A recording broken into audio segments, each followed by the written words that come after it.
know, that they feel as though the average woman has no desire for the average male, and that because of things like social media, online dating, things along those lines, as well as just some of the female empowerment, where a lot of women have this is what they say, an elevated sense of self, that now they feel like they're above a lot of these average males, which also contributes to a disparity between young adults being able to connect and form meaningful relationships. Yeah, well, women are more picky in their mate choices than men, especially sexually. That's the case in every culture. It's not surprising, because women have more at stake sexually than men do, per episode, because men don't get pregnant, obviously. And so that female pickiness is, that's the case. That's definitely true. Whether it's worse now or not, I doubt if it is. I would say to young men who are irritated at women is, if you're irritated at women, as a class of creature, there's something wrong with you, because they're right. You're wrong. They're right to not pick you. If they're not picking you, it's because they're right. Wow. Now, that might I know that's a terrible thing to say, and I know perfectly well, it wasn't like I was particularly successful with girls when I was young. So I know what that rejection is like. I know what that fear is like. I don't know it as well as some men know it, because I wasn't rejected outright.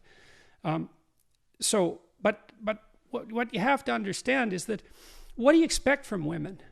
If you got pregnant because you had sex, you'd be pretty damn choosy too.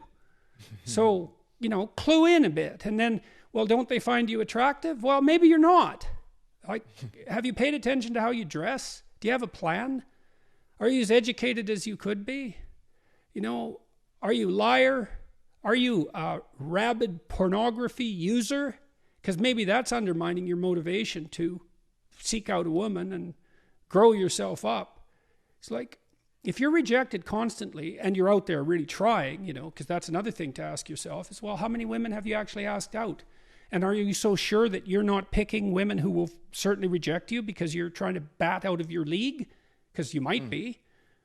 So, and I'm speaking about this as a clinician too, because I had plenty of men in my practice who were, radically unsuccessful with women. I had one man in particular.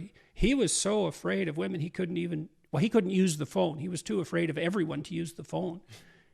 And he had been bullied like mad, and he had his problems. So I know what this is like, but pornography is a big problem. It's a big problem. It's a real curse, that pornography, in my opinion, because it's an easy out. And so we don't know what the consequences of that are. We're starting to understand some of them. But if you were better